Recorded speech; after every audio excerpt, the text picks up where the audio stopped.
여러분 안녕하십니까? CFC 송삼룡입니다. 오늘은 특별한 순서를 마련했습니다. 지난 105회 총회 때 총대들에게 소개했던 대한예수교 장로회 합동 특집 역사 다큐멘터리 영상입니다. 이 영상은 합동 다큐멘터리 역사준비위원회가 기획하고 민족평화나눔재단과 세den교회가 공동으로 후원하여 제작하여 제105회 총회 총대들에게 첫 선을 보였습니다. 이 다큐 영상은 우리들의 교회 합동의 이름으로 다시 서다라는 주제로 제작되어 다양한 평가를 받았습니다. 몇 가지 정리하면 이렇습니다. 첫째, 역사적인 면입니다. 예장합동이 한국교회에서 장로교 총회를 계승한 장자교단이라는 역사성이 돋보입니다. 둘째, 신학적인 면입니다. 합동의 신학과 신앙 정체성은 개혁주의 신학과 청교도 보수 신앙에 있다는 것을 강조해 두고 있습니다. 셋째, 교단적인 면입니다. 교단을 위한 지도자들의 고귀한 헌신을 높이 평가함으로써 전국 교회에 교단성을 심어주고 있습니다. 넷째, 정치적인 면입니다. 장자교단으로 성장하게 된 발판이 개혁신학에 입각한 정치의 산물임을 시사해주고 있습니다. 다섯째, 미래 비전입니다. 구개혁과 합동 후 15년 만에 구개혁 출신 총회장의 탄생과 역사상 최초로 교단 역사를 평가하는 다큐 영상으로 합동의 진정한 하나됨을 보여줌으로써 교단의 미래 비전을 제시해 주었습니다. 여섯째, 기타로 소강석 총회장이 부총회장 시절 1년여간 교단 역사를 탐구하면서 야심차게 준비한 그의 견고한 교단성과 총회 비전이 고스란히 담겨있어 제105회기가 기대됩니다. 그럼 이제부터 다큐 영상을 시청해 보겠습니다.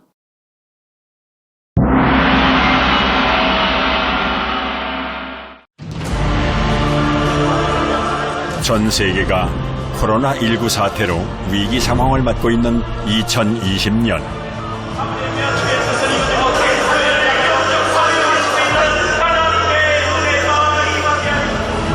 이 시대를 위해, 우리를 위해 기도하는 이들이 있습니다. 전 세계에 닥친 고난의 시기, 바로 지금 이 시간이 우리 한국 기독교가, 아니 우리 합동 측 장로교회가 그 빛을 발할 때입니다. 고난을 이길 힘은 오직 기도와 하나님의 말씀에서 나옵니다. 하나님 중심의, 성경 중심의 신앙을 세상이 아무리 변해도 끝까지 지키겠다는 훈련받은 주의 백성들이 이 시대와 다음 세대를 위한 세계 복음화의 거룩한 불꽃으로 타오르게 하셨습니다. 100년이 넘는 역사 속에서 꿋꿋이 살아남아 1만 2천여 개의 교회, 300만 명의 신도, 3,700명이 넘는 교역자와 2,500명의 해외 선교사를 배출한 대한예수교 장로회 합동교단. 한국기독교 장자교단으로 험난했던 가시밭길을 헤쳐온 우리들의 교회는 다치고 주저앉고 눈물 짓는 이 시대를 위해 오늘 다시 묻습니다. 이 땅에서 바르게 믿음을 지키고 복음을 전파할 길은 어디에 있습니까?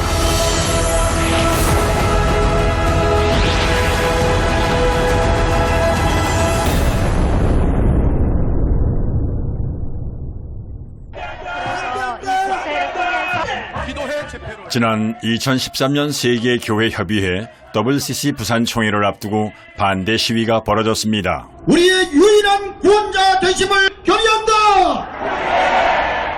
왜 반대할까? WCC가 종교단체를 가정한 공산주의 단체이며 동성애와 일부 다처제를 허용하고 대한민국의 정체성과 보편적 가치를 부정하고 있다고 주장합니다. 이를 주도한 이는 대한예수교 장로회 합동 측.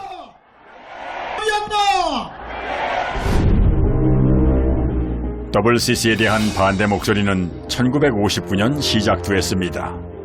한국기독교 중심교단 예수교 장로회가 합동과 통합으로 분열되던 그때 도대체 무슨 일이 있었던 것일까요? 장로교는 왜 나뉘어져야만 했을까요? 그때 장로교는 이미 자유신앙 문제로 예장, 기장으로 분열을 경험한 뒤였습니다. 이쪽 부분에 우리 분열의 역사가 이쪽으로 정리가 되어져 있습니다. 합동하고 통합하고 나눠진 근본적인 그 핵심 문제는 뭐냐면 통합에서는 WCC에 찬성하고 우리 합동에서는 WCC 반대하고 그렇죠. 그리고 통합에서는 WCC에 가입하자 생각하고 우리는 절대 가입할 수 없다. 한국 장로교 분열의 이유는 미국 장로교단의 공식적인 역사 자료에서도 분명히 확인할 수 있습니다. WCC와 에큐메디컬 운동을 받아들일 것인가 아닌가 하는 그것이 바로 문제였습니다.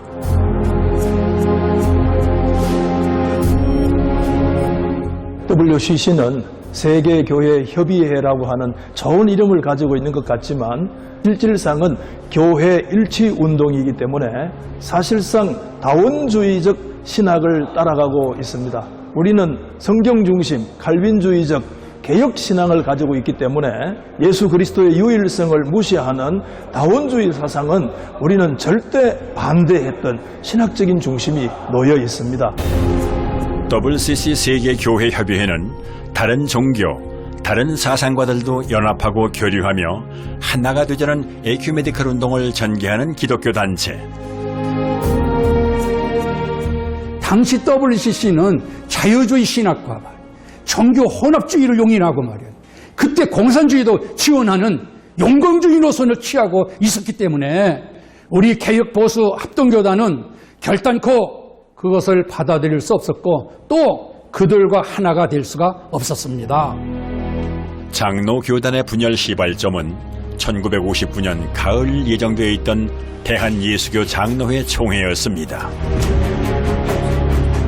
무슨 일이 있었던 것인지 총회 기록을 살펴보았습니다. 그날의 총회는 처음부터 순탄치 못했습니다.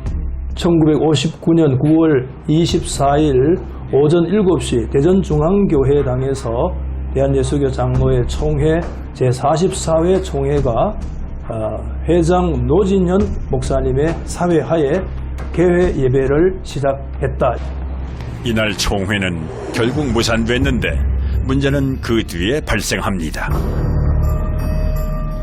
WCC 찬성파가 총회 의결사항을 무시한 채 연동교회로 따로 몰려가 그들만의 총회를 열어 WCC 가입을 결정해버린 겁니다. 그들이 통합측이 되었고 총회법과 규정을 따라 남아있던 이들이 합동측이 되었습니다. 나누어지지 않아도 될 사항에서 나누어진 것이라고 생각합니다. 통합측에 간 목사님들이 그때 당시에 교권을 쟁취하지 못했고 일부 이탈해서 연동교회에 가서 총회를 열었기 때문에 나누어진 것인데 그것은 대단히 유감스럽게 생각합니다. 물론 그때 선교사들의 본국교회의 입장에 따라서 WCC 에큐메니칼 운동을 그들은 지지했지만 보수신앙을 지지하는 합동측에 온 모든 목사님들은 우리는 정말 이 신앙을 지키기 위해서는 모든 것을 잃어도 좋다. 이런 신앙으로서 매진한 것입니다. 예수교 장로교단의 분열이 결정되자 전 교회가 큰 혼란에 빠져들었습니다. 일제강점기 나라와 민족을 지키기 위해 분연이 일어섰던 교회. 한국전쟁의 순환 속에서도 믿음을 지켜왔던 교단이 위기에 봉착한 것입니다.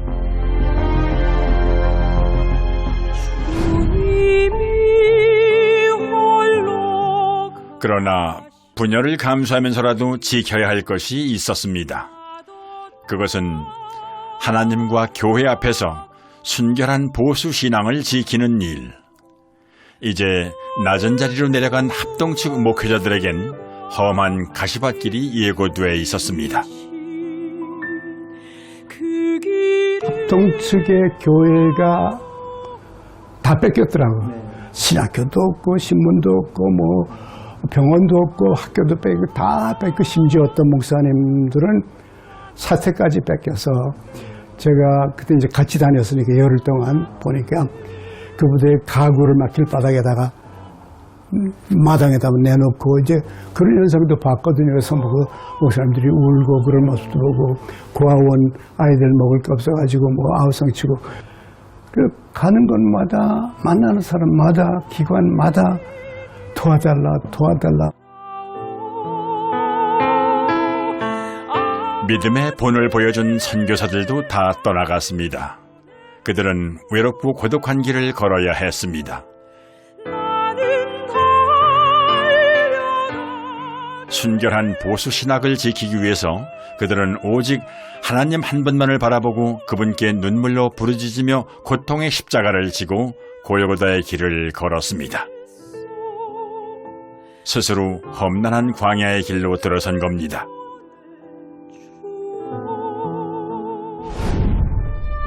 도대체 교단이 분열된 후 합동측 교단에는 무슨 일이 벌어졌던 것일까요? 가장 먼저 커다란 시련에 부딪힌 것은 신학교. 해방 이후 남북 분단으로 평양신학교를 잃어버린 장로교는 안중근 의사 동상이 세워진 남산 이곳에 장로회 신학교를 세웠습니다. 이 사진은 1948년에 서울에서 개교한 장로회 신학교가 처음 수업을 시작했던 장소입니다. 저는 일제시대 때 신사 자리를 해방 이후에 신학교 자리로 불화를 받아서 여기서 공부를 하고 여기서 59년까지 공부를 했습니다. 해방된 조국에서 목회자가 되어 복음을 전하며 교회를 세우겠다는 젊은이들이 전국에서 몰려들던 때 이때가 1959년 9월 달에 신학교 분열 문제를 놓고 이게 이제 신학교 쟁탈 좀 벌어졌을 때에 여기서 안에서는 기도회 하면서 학생들이 어느 길로 갈 것인가 500명 학생들이 있었고 이게 전부 다 기자들이고 총회 관계된 직원이야. 그래서 이 안에 500명이 기도회를 하는데 500명 가운데 300명은 통합적으로 200명은 우리 쪽. 남산 한양교회에서 야간 수업을 하던 대한신학교. 그때 대한신학교가 남산신학교 내려오는 바로 아래가 있었는데 예, 예. 그 지붕이 예, 예. 함석 예, 함석 지붕입니다. 그런 걸로 되어서 예. 비가 올 때는 아주 시끄러워서 그냥 공부를 못하고 공부도 못하고 또 이게 더울 때는 아주 더워서 예, 예. 아주 힘들었다고. 예, 알겠습니다. 가난하고 예. 정말 헐벗은 시절이기도 한데 예. 그러니까. 신학교마저 학교는 하루 한 끼도 제대로 내줄 수 없었습니다. 군대 막사 갖다 놨는 그걸 임시 교사를 해가지고 덥고 협수하고 아주 복잡했어요. 거기서 공부하는 사람들이 먹는 거 제대로 먹었습니까? 잠자리 제대로 잤습니까? 기숙사도 막 방이 적으니까 한 방에 너희 들어갈 거 6, 7이 들어가 자기도 하고 그렇게 어려움 속에서 공부하고 목사 된 겁니다.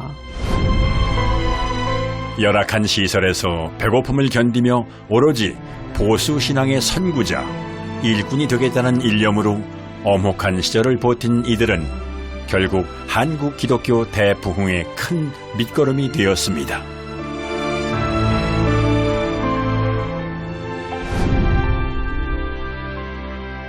그런데 합동측 교단의 신학교 문제는 갈수록 더욱 심각해져 갔습니다. 남산 아래선 오래 머물 수 없었습니다. 그래서 6개월 후 옮긴 곳이 용산 바로 이곳. 지금은 높고 화려한 빌딩들이 들어서 있지만 당시 돌아보면 지금도 눈물의 기도 소리가 끊어지지 않았던 곳이었습니다. 소위 용산 신학교라 불리던 합동측 신학교. 총신대 전신인 4층 건물이 여기 있었습니다. 여기 들어가면은 여기 강의실이고 이랬습니까? 그래. 여기가 교무실. 여기가 이제 교수실이었어요. 교수실. 여전히 가난하고 배도 많이 고팠지만 그래도 우리들만의 보수 신학교가 생겼다는 사실에 학생들은 감격했고 당대 최고의 석학이라 불리는 교수들이 모여들었습니다. 그때는 밥 한 그릇에 우거지국 조그만한 한 그릇 주는데 나는 참 먹기 힘들어서 고생을 많이 했습니다. 그때는 밥 한 끼 해결하는 것이 큰 문제였습니다. 그리고 내가 같이 다니는 학년 중에 한 분이 못 먹어가지고 체구도 좋은 분인데 학교 마치고 집으로 가다가 길에 쓰러져 죽었습니다. 그때는 그 소명의식이 너무 투철해가지고 웬만하면 지금 같으면 뛰쳐나가서 돈 벌러 갈 터인데 죽으나 사나 난 이 길만 가야 된다. 교단 재정이 하나도 없고 형편없었던 합동 측은 어떻게 신학교를 세울 수 있었을까? 그때 한 목사가 미국으로 편지를 보냅니다. 미국 국제기독교협회 맥킨타이어 목사에게 어려움을 겪는 합동교단을 위해 후원해달라는 편지였습니다. 일제강점기 신사참배를 끝까지 거부했던 대표적 개혁주의 신앙가 김윤찬 목사였습니다. 그런데 이 노력은 또 한 번 파란을 일으킵니다. 그리고 이제 맥킨타이어 목사님이 이제 그 편지를 받으신 다음에 모금운동을 해서 제가 알기로 약 10만 불 정도 당시에 그 지원금을 저희가 보내셔서 그것이 바로 용산신학교를 세우는 이제 초석의 그 헌금이 됐다고 제가 이렇게 들었거든요. 듣기는 김윤찬 목사님께서 그 지원을 받을 수 있는 것을 그 받는 문제로 총회적으로 문제가 된 거예요. 당시 맥킨타이어 목사가 미국에서 유명한 교회 분리주의자로 주목을 받고 있었다는 점이 교단 안에서 크게 문제가 됐습니다. 총회가 열렸습니다. 이때 오히려 김윤찬 목사님을 비난하는 것입니다. 아니, 총회에서 허락하지도 않았는데 무슨 자격으로 맥킨타이어 목사님에게 그렇게 편지를 썼냐는 거예요. 총회에서 공격을 받는 것이죠. 이때 김윤찬 목사님이 했던 그 말씀을 나는 잊을 수가 없습니다. 총대 목사님 여러분, 총신을 위해서라면, 정말 우리 교단을 세우기 위해서라면 나는 두 번 아니라 몇 번도 사과하겠습니다. 그리고 당시에 모인 그 총대 목사님들 앞에 머리 숙여서 깊이 절하면서 사과하는 것입니다. 그렇게 하면서 총신을 세웠던 것입니다. 교단을 위해서, 신학교를 위해서 할 수 있는 건 무엇이든 해야 했습니다.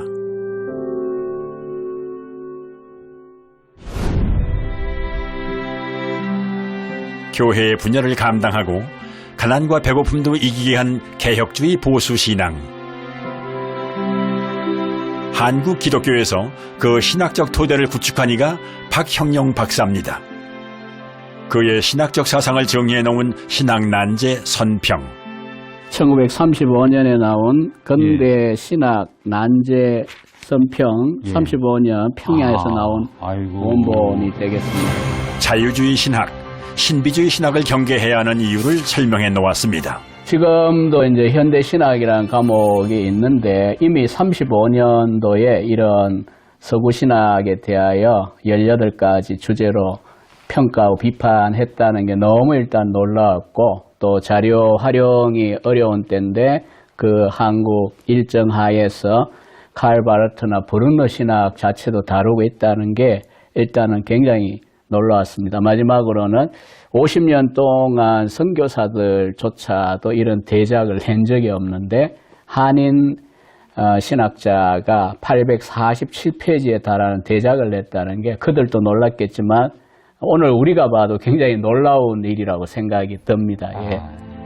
평양신학교, 프린스턴 신학대학원과 미 남침예대학원에서 박사학위를 취득한 위대한 신학자의 행보를 걸어온 박형룡 박사. 그는 보수 신학을 지키기 위해 배고프고 거친 좁은 길을 걸어갔습니다. 그의 순혈적인 삶은 혼탁한 시대를 살아가는 오늘 우리에게 깊은 감동과 울림을 줍니다. 박형룡 박사의 신학은 청교도적이고 개혁주의적인 그런 신학인데 그 의미는 뭐냐? 성경을 하나님의 말씀으로 확실하게 믿고 그다음 두 번째는 하나님의 영광과 주권을 최우선으로 하는 그 역사적 그 칼빈과 존 낙스와 카이퍼 바빙크를 통해서 우리에게 전해준 우리 신학의 핵심이라. 즉 예언 기록이 하나님을 제4인칭으로 말하여 시작하나 변전한 데는 표시 없이 제1인칭으로 과도하여 인적 제자는 숨어버리고 신적 제자가 직접 성론하니. 그가 교단에 든든히 서서 신학을 지키지 않았다면 그러면 오늘날 합동이 존재할 수 있겠는가?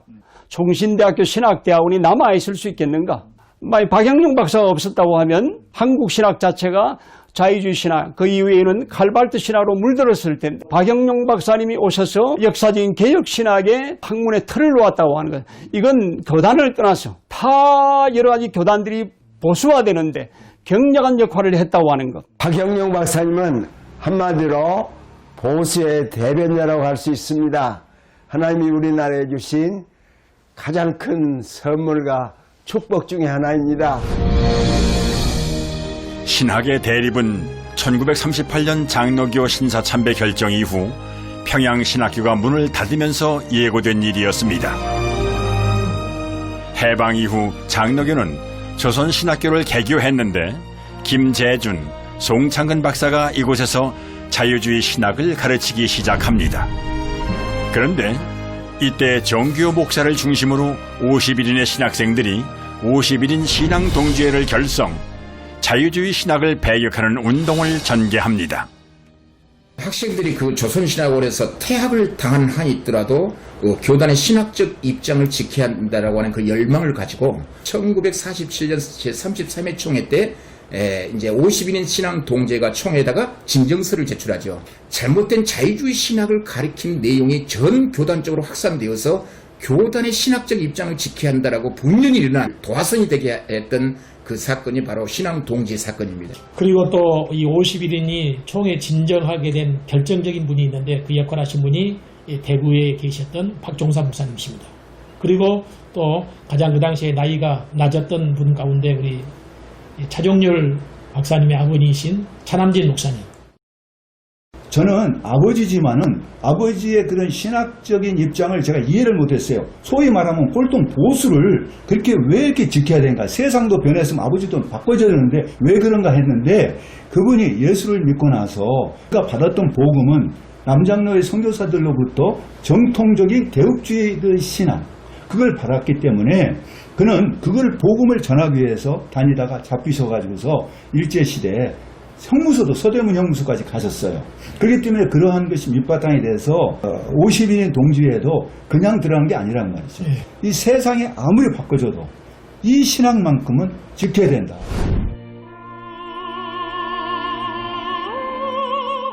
올바른 목회자를 꿈꾸던 젊은이들은 흠결 없는 성경의 말씀을 절대적으로 믿으며 오직 그 말씀만을 전해야 한다는 개혁주의 신앙에 대한 확고한 신념을 갖게 됩니다. 그것은 일사각오의 신념이었습니다. 결국 51인 신앙동지회 회원들은 밀려드는 자유주의 신학을 과감하게 거부하며 일어나 외치기 시작했습니다. 학교에서 쫓겨날 것을 두려워하지 않았습니다. 이 운동은 오직 성경만이 하나님의 영으로 만들어졌다는 믿음의 순결성과 개혁주의 보수신앙을 지키는 일이었기 때문입니다. 51인 신앙동지회는 결국 조선신학교를 나와 남산신학교, 용산신학교를 거치며 한국 기독교를 이끄는 지도자들이 되었습니다. 이때 이들을 이끌었던 정규호 목사, 한국 기독교는 그 이름을 기억합니다. 그때 아주 주도적인 분이 우리가 잘 아는 대로 정규호 목사님이셨는데 그 정규호 목사님이 신학교에 가기 전에 박형룡 박사의 그 신학난제 선평 그것을 다 애우다시피 하고 신학교에 들어갔기 때문에 김재준 교수, 송창근 박사의 그 신학이 무엇이 잘못됐는지를 지적할 수 있었습니다. 신학생 시절부터 박형룡 박사를 지켜봐온 정규호 목사는 그의 개혁주의 신앙에 대한 뜻과 의지를 목회 현장에서 실현시킨 지도자입니다. 5경이 모세가 쓴 것이 아니고 문서서를 이야기하는데 그것을 변증할 만한 우리 보수적인 신학자들 드물었던 그때에 정교 목사님은 박정원 박사님의 제시한 신학적인 문제와 그거에 대해서 공격하신 포인트를 잘 이렇게 뒷받침해서 제시해 준 것 그것이 정교 목사님은 조직 신학의 중요성을 매우 확실하게 알고 계셨습니다. 그리고 우리 개혁주의 신학과 삶에 대해서 일생 동안 이 신앙을 지키는데 철저하게 사신 분으로 말씀드릴 수가 있겠습니다. 그는 성경을 재해석하거나 새롭게 정의하려는 자유주의 현대 신학의 움직임을 정면으로 비판하고 소위 정통 보수 신학을 바로 세우는 데 일생을 바쳤습니다. 기도와 예배, 주일 성수, 11조에 이르기까지 성경 말씀 그대로 따르고자 노력했습니다. 정 목사님이 총회장이 되셔가지고 우리 한국교회에 굉장한 영향을 미쳤는데 그 중에 하나가 총회가 여러 가지 경제적으로 어려울 때에 각 교회는 노회로 11조를 하도록 하고 그리고 노회는 총회로 11조 하도록 했어요. 그렇게 해서 노회와 총회 모든 경제적인 문제뿐 아니라 응징력과 그리고 힘을 갖게 하는 그런 일들을 하셨고 또 그 당시에 국가적으로 이제 돈의 화폐에다가 불상을 새기려고 할 때에 그럴 때에 강력하게 반대를 해서 우리나라 돈의 불상을 세우지 못하도록 하는 일에 앞장서서 그것을 막았다라고 하는 데 있어서 교단적으로와 또 교단 밖의 대사회의 관계에 있어서도 굉장히 영향이 있다. 정교 목사님은 박영영 박사님의 개혁주의 신학을 그의 목회와 삶 속에서 혁신적으로 실천하시고 가르쳐 주신 참 스승이십니다. 검소하고 올곧은 원칙주의자, 하나님만을 사랑했던 보수신앙의 개혁주의 목사. 그 아버지 마음에는 언제나 하나님과 사람 앞에서 부끄럽지 않는 삶을 살아야겠다는 거룩한 욕심이 굉장히 강했던 것 같아요. 편안한 길을 버리고 좁고 험한 길을 택한 사람들. 이제 보수신앙을 지키기 위하여 합동교단을 위한 눈물 어린 그들의 헌신이 전국에서 시작됩니다. 대구 서성로 교회는 통합식으로 간다는 대구 중앙교회를 탈퇴하여 새롭게 만들어진 교회입니다. 반갑습니다. 잘 지내셨죠? 반갑습니다. 이때 중심에 섰던 이가 우성기 장로. 이래 생각했습니다. 왜 우리 아버님은 교회를 전무하는 목사님도 아니시면서 장로로서 모든 생계보다는 교단과 교회 일에 저렇게 전념하게 좀 유별나게 신앙생활을 하고 매사에 교단과 교회, 신학교에 아주 전심전력 매진하셨던 분이고 우성기 장로는 자전거 회사를 지점을 했습니다. 대구에서는 제일 크게 많이 팔기도 하고 근데 오늘날만은 그렇게 크게 경제적 여유가 있는 분이 아니지만은 주를 위한 일이라고 하면은 모든 것을 최선을 다해서 하시는 그런 장로입니다. 우성기 장로의 이러한 헌신적인 모습에 보수신앙을 지키고 총신 건립의 필요성을 느끼고 있었던 뜻있는 장로들이 전국에서 모이기 시작했습니다. 그때 만들어진 것이 13인의 실업인 동지회. 그들은 총회와 총신 발전을 위하여 누구보다 앞장서서 눈물로 기도했으며 최선을 다하여 헌신의 씨를 뿌렸습니다. 그들이 뿌린 눈물의 꽃씨는 전국 교회에 큰 충격을 주었고 모든 교회들이 교단과 총신에 관심을 갖는 계기가 되었습니다. 모금운동의 큰 불씨를 일으키게 된 것입니다. 그때 13인의 실업 동조회에 참여하여 총신신학교 건립을 위해 기도하고 헌신했던 또 한 사람, 바로 백남조 장로입니다.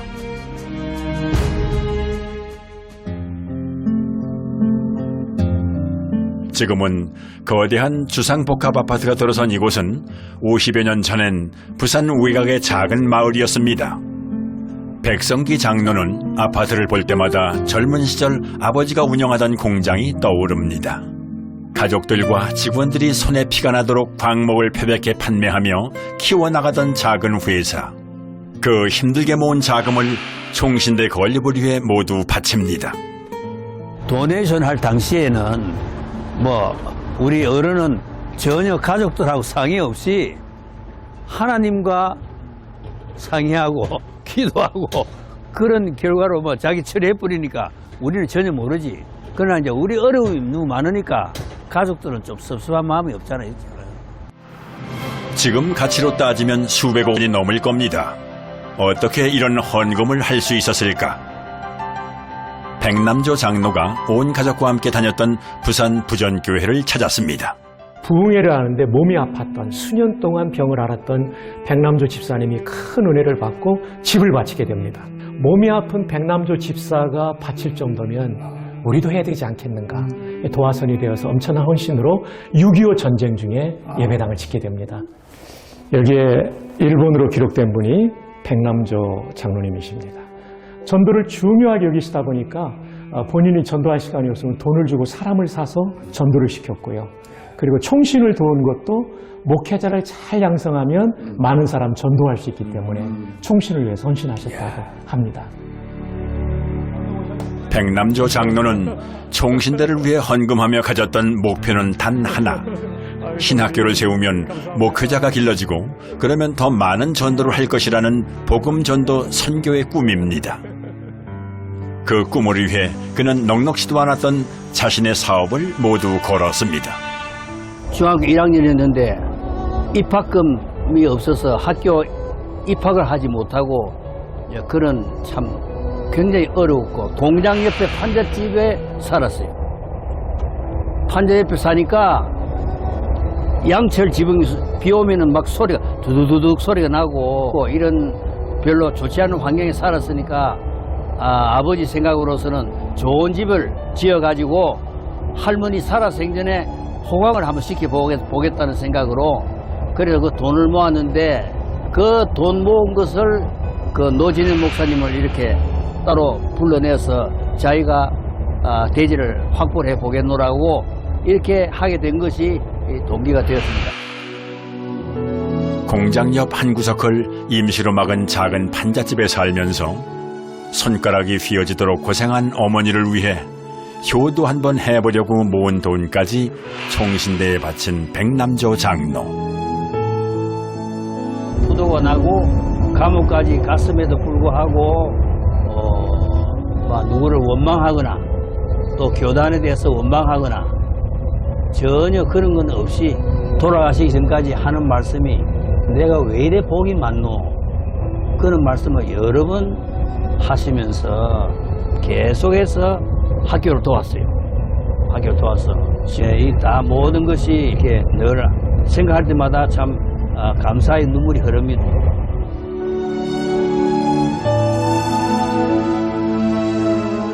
자신의 사업이 어려워져 감옥이라는 가혹한 형벌을 받는 그 순간에도 그는 끝까지 하나님 앞에 무릎 꿇고 기도하며 믿음을 놓지 않았습니다.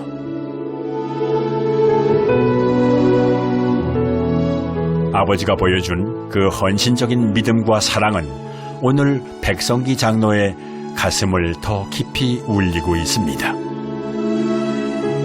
그때 백남조 장로의 헌금으로 사당동 총신대 부지 1만 8천 평이 마련됩니다. 그가 뿌린 눈물의 씨앗이 사당동 흙바닥에 뿌려져 오늘의 총신이라는 꽃이 피고 열매를 맺게 된 것입니다. 그러나 대학 설립은 엄청난 예산이 필요한 일. 땅을 갖고도 공사에 들어가지 못하고 서로 눈치만 보며 갈팡질팡하고 있던 때 명신홍 목사의 순교적 헌신적 행보는 또 하나의 다른 불씨가 되어 기어이 총신대학을 세우는 기적을 이루고 맙니다. 그것은 1960년 한 잡지에 글을 기고하면서 시작됩니다. 교단 문제와 총신대 건립을 주장하는 글이었습니다. 신학진함의 명박사님의 글을 보면서 굉장히 놀랐습니다. 이분이 우리 교단의 대표적인 교수님이신데 이런 글을 실으신 것에 대해서. 그런데 더 놀란 것은 그분이 몸이 많이 안 좋다는 것 때문에 사실 충격이었습니다. 신학교 교수이자 대구 서문교회를 이끌던 명신홍 목사. 그런데 그때 그는 대장암 환자였습니다. 처음에 그때 당시에 제가 수도육군병원 외과 과장했습니다. 명 목사님이 대변 보시기가 불편하다고 하셔서 제가 진찰을 했더니 손으로 홍문을 이렇게 만져봤더니 큰 덩어리가 만져졌어요. 제2차 수술을 했습니다. 그래서 2차 수술할 때는 항문을 완전히 드러내고 장, 대장 끝머리를 이 배로 냈어요. 예. 소위 말하는 인공 항문입니다. 인공 항문이 있는 환자들은 큰 가방을 꼭 하나 가지고 다닙니다. 그 모구모교에서 이제 그 몸을 가지고 미국 갔습니다. 장모님도 굉장히 반대하시고 예. 가족이 다 반대했는데 저도 반대했습니다. 예. 그 몸 가지고 어디로 가겠습니다. 자기 몸 다스리기도 힘든데 그걸 가지고 미국 전국을 다닌다는 게 말이 안 되거든요. 너무 무리한 것을 뻔히 아는데도 그래도 목사님 다니고 갔습니다. 뭐 시카고 같은 경우는 엄청나게 추운데 그 몸을 이끌고 그걸 다 감수해 가면서 모금을 하셨으니까. 그 몸 모은다는 게 어렵지 않습니까? 예, 돈 모은다는 게 사실 참으로 눈물이 납니다.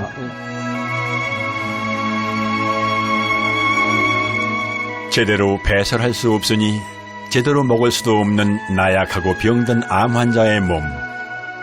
그 시대에 미국까지 가는 여정도 어렵고 힘들었지만 옆구리를 뚫어 만든 인공 항문 주머니를 차고 다니며 외국인들에게 기부금을 호소하는 일은 정말 또 다른 십자가의 무거운 행보였습니다. 왜 우리는 이런 고통의 길을 걸어야만 보수신앙을 지킬 수 있단 말인가? 그러나 그는 병들고 나약한 암 환자라는 핑계로 이 거룩한 부름을 결코 외면하거나 도망가지 않았습니다.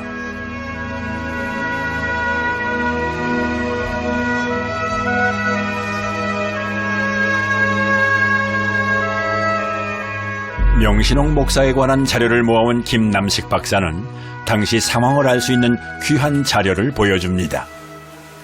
요게 명신홍 목사님 설교 목록, 이게 미국 가서 설교한 설교 목록이고, 이게 이제 사람을 만나고 누구를 만나고 했던 이야기들. 그가 미국으로 건너간 것이 1964년. 1년 7개월 동안 미국 전역을 돌아다니며 강연과 모금 활동을 벌여나갔습니다. 그 백남조 장로님이 이제 땅을 기증하고 할 때 학교 건축할 돈이 없잖아요. 그래서 미국 크리스찬 리폼드 처치 CRC라 그럽니다. 개혁파 교회.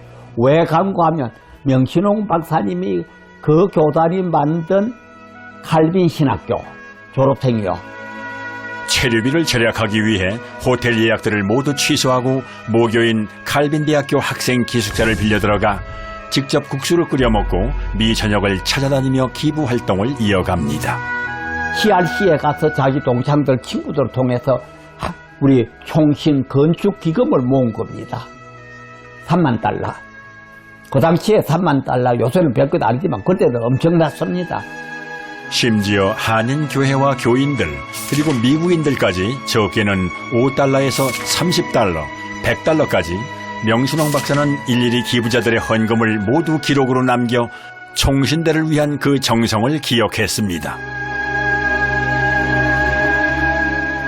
명 박사님의 총신 사랑과 수고가 얼마나 대단하셨는지, 심지어 한국으로 돌아오실 때도 그 연약한 몸을 이끌고 돈을 아끼시겠다고 비행기도 안 타시고 일부러 미군 수송선을 타고 귀국하셨습니다. 이런 명신홍 박사님의 눈물 나는 헌신이 한국교회에 알려지니까 우리 교단의 교회들이 큰 충격을 받고 적극적으로 마음을 모으기 시작했지요. 항공료를 절약하기 위해 빌려 탄 미군 수송선. 한 달 반이라는 긴 여정 때문에 병세가 악화돼 응급수술을 받기도 했습니다.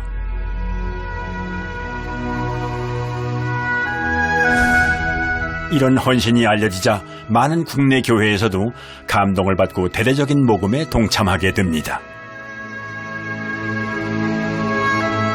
합동교단은 이 선교사들과 손을 끊고 그리고 나서 적수공무원 빈털털인데 이 하나에서 10가지 돈을 모아야 되고 그리고 새로 이룩해야 되고 그런 처지였습니다. 그런데 그것을 이룩해 나가다 보니까 자력갱생하는 면에 있어가지고 앞서게 된 거죠. 합동교단이 자립하고 성장하는데 중요한 밑거름을 한 분이 있습니다. 이영수 목사. 정규호 목사가 박형영 박사의 칼빈주의 보수신학을 목회 현장에서 실천한 분이라면 이영수 목사는 박형영 박사의 개혁주의 신학을 바탕으로 교정과 교단 성장에 크게 기여했습니다. 이영수 목사님 하면 뭐 늘 정치적인 그런 이미지가 강하게 이제 우리 각인되어져 있는데 네. 예, 이영수 목사님의 신앙적 배경은 신학의 뿌리는 박형영 박사님이십니다. 박형영 박사님의 이 교리 신학에 근거한 토대를 가지고 있었죠. 그래서 제가 어린 시절에도 보면 개혁 신학에 철저한 설교를 하셨습니다. 하나님의 주권, 오직 은혜로 말미암은 구원, 그리고 하나님의 영광, 그리고 사회 변혁에 대한 그 메시지가 아주 강했던 목사님이셨죠. 총회회관, 사실 65년도에 총회 결의로 짓기로 했는데 이영수 목사님은 다른 분들보다 좀 미리 앞을 내다보는 그런 눈이 있었는데요. 대교단이 정말 이곳저곳에 이사 다니면서 전전긍긍하고 있을 때 이래서는 안 된다. 총회회관을 세워야 된다. 그때 모두 다 여의도 시대에 여의도 200여 평의 땅을 처분하고 허벌판인 강남으로 간다는 것은 많은 사람들의 반대가 있었지만은 그때 우리 이영수 목사님의 리더십이 성견지명이 드러나고 있는 것 아닌가. 이영수 목사님의 그 많은 업적 가운데 대표적인 것 중 그 하나가 양지 캠퍼스 아니에요? 당시에 정부 시책이 수도권에 있는 학교가 지방 분산화가 됐으면 좋겠다라고 하는 그런 계획이 왔다 갔다 했을 때에 마침 그 백화소주 사장님이었던 강장로님이라는 분이 회사 채무 문제 때문에 고민하고 있는데 이영수 목사님과 이 장로님 만나서 이 양지 캠퍼스 23만 평을 5억 원에 계약을 하게 됩니다. 그런데 우리 강 장로님이 또 신앙의 사람이고 이영수 목사님께서 5천만 원을 헌금을 해라 그래서 바로 5천만 원을 헌금하게 됩니다. 근데 그 양지에 있는 임야의 관상수가 1억입니다. 그러니까 1억까지 포함하게 되면 결국 구입한 것이 2억 7천만 원의 양지 캠퍼스를 구입하게 된 것입니다. 그의 리더십에 힘입어 합동교단은 놀라운 성장을 했습니다. 이영수 목사의 헌신과 눈물을 가까이에서 지켜본 사모님을 만났습니다. 1987년 숨을 거두던 마지막 순간이 떠오릅니다. 그냥 이렇게 누우시더라고요. 네. 누우시더니 내 옆에 앉아라 이렇게 하시더라고요. 네. 그래 앉았더니 조금 있다가 하나님의 은총이다. 하나님의 은총이다. 하나님의 은총이다. 3번을 외치시더라고요. 깜짝 놀래가 이게 무슨 뜻이 하고 이거 웬일인가 싶어서 하늘나라에 가시는가 싶어서 그래서 제가 하나님의 은총이라는 것은 은혜라는 거지요. 제가 그냥 그거 물었어요. 그래 하나님의 은혜다. 교단을 키우고 지켜야 한다는 무거운 짐을 지고 죽음의 순간까지 하나님의 은총만을 외치며 외길을 달려야 했습니다. 누군가는 그를 정치꾼이라 부를 정도로 이영수 목사의 강력한 리더십에 대한 평가는 극단적으로 나누어집니다.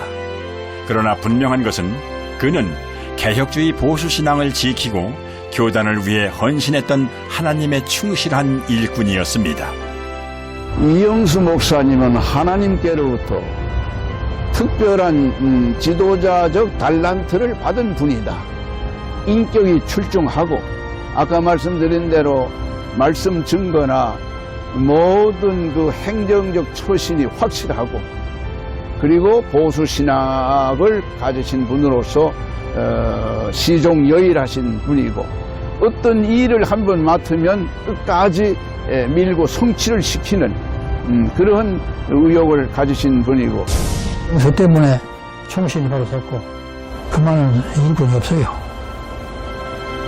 전국에서 다 찾아내요. 합동교단을 위한 수많은 헌신은 분열된 교회를 통합하는 힘들고 어려운 일도 가능케 했습니다. 그것은 정규호 목사가 당시 합동 측의 부총회장 서기행 목사를 무등산 헐먼 수양관으로 초청, 합동과 개혁의 통합을 호소하면서 시작됩니다. 드디어 2005년 개혁 측과 합동 측이 무려 26년 만에 합동교단의 이름 아래 다시 만나게 된 것입니다. 한국 기독교 역사상 처음 있는 일이었습니다. 그때 이렇게 우리가 합동하려고 할 때 참 제 그 개혁교단 안에서 반대가 심했습니다. 우리가 합동교단에 가면 이제 목사님들 다시 이제 그 편목 수업을 받아야 된다. 우리 합동교단은 개혁측과 합동하게 된 큰 이유는 신학의 동질성이었습니다. 그래서 우리 합동 측의 중진들이 편목을 많이 받는 것보다는 개혁 측을 합동하는 것이 좋다. 당시 우리 합동교단과 개혁교단 합동감사 예배 순서가 여기 기록되어 있는데 예, 그렇죠. 그 예배에 본회장 홍경희 목사님 기도 순서를 담당하셨는데 그 당시 뭐 감회가 어떠셨어요? 정말 말씀하세요. 네. 그때 그 감격이라는 것은 말로 표현할 수가 없었어요. 그래서 이제 26년 만에 맞습니다. 이 총회에 이렇게 참석했는데 그때 합동하게 되니까 얼마나 감격스러웠던지 그때 제가 기도할 때 정말 너무나 아주 감격스러워서 하나님 감사합니다. 감사합니다. 감사합니다. WCC 자유주의의 신학의 달콤한 유혹을 과감히 뿌리치고 오직 개혁주의의 보수 신앙만을 지키기 위해 맨손, 맨발, 맨 땅에서 눈물의 험난한 길을 헤쳐왔던 합동과 개혁. 우리는 한 형제, 한 뿌리였습니다. 이제 지난 26년 동안 헤어져 대립했던 가슴 아픈 고통의 시간들은 주님 앞에 다 내려놓았습니다. 너무나 감격스러워서 눈물 흘리면서 하나님 감사합니다. 감사합니다. 감사합니다. 다시는 헤어지지 않게 해주세요. 이제 그 슬픔의 시간이 모두 끝났습니다. 참석했던 모든 총대들은 모두 다 소리 없이 뜨거운 감격의 눈물을 흘렸습니다. 기쁨과 감사의 눈물을 흘렸습니다. 그것은 어렵고 힘든 일이었지만 꼭 해야만 했던 일이었습니다. 이 길만이 하나님의 축복을 경험하고 선포하는 세움의 길이었습니다.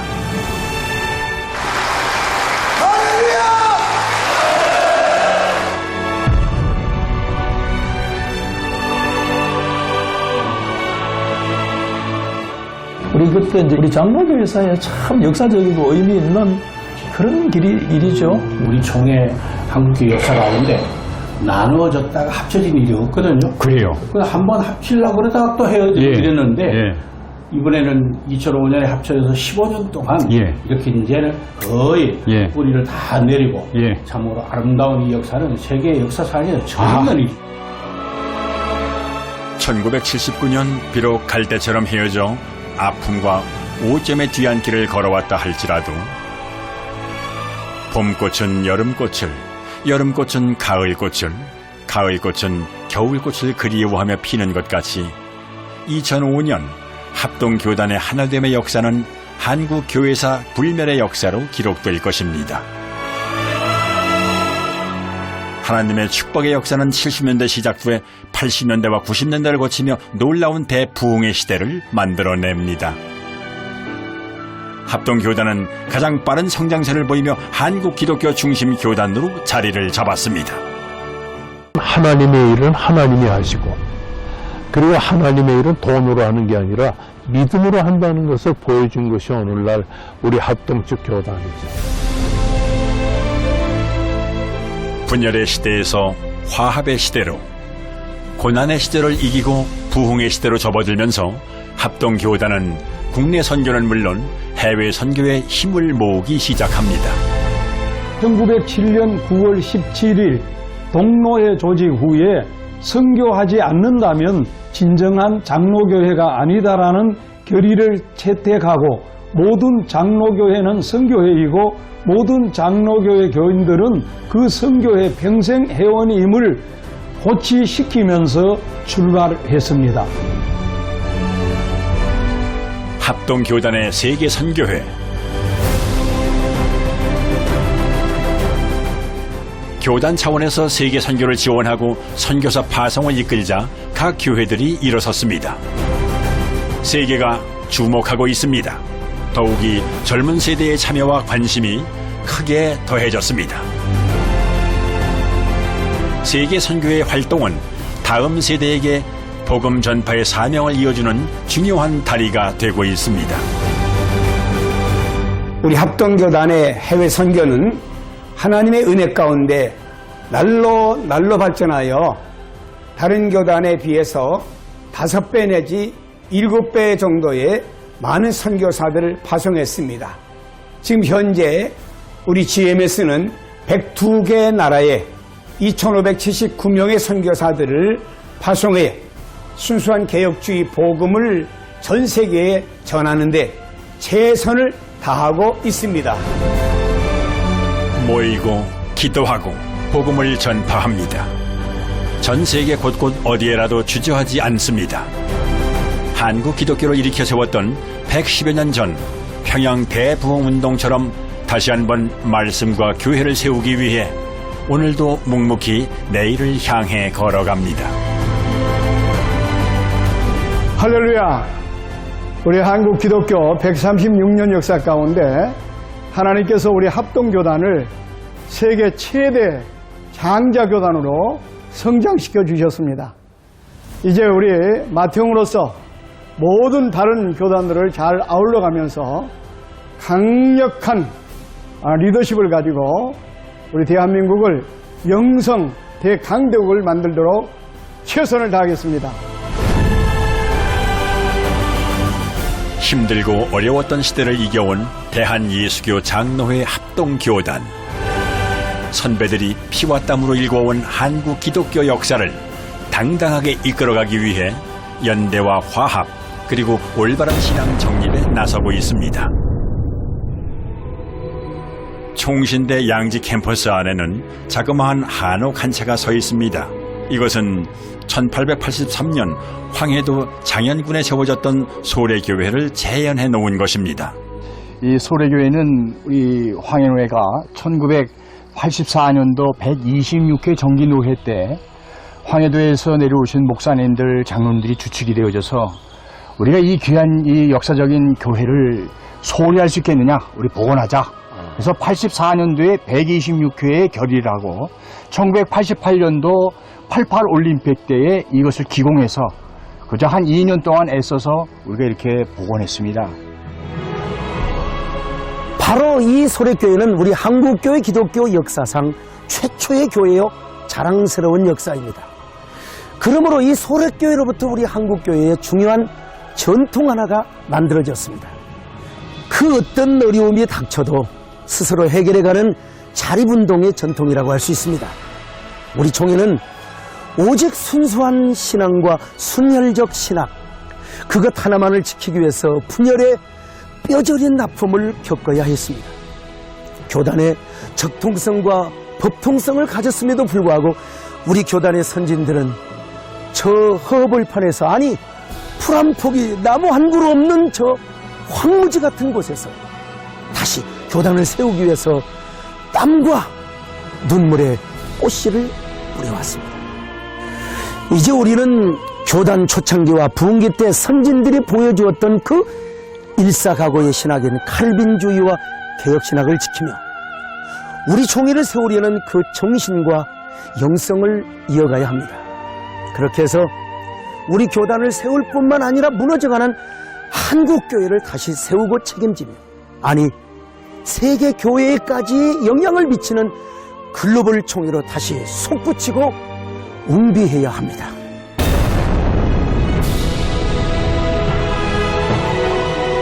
한국 기독교 2세기, 전 세계에 닥친 위기의 시대.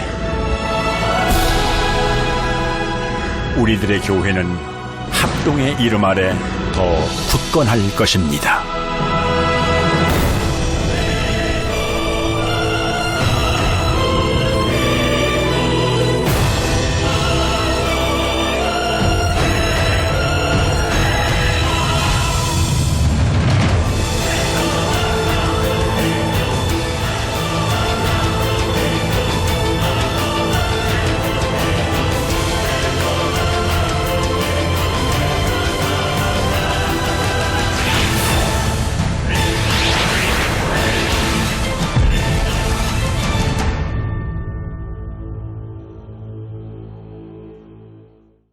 잘 시청하셨죠?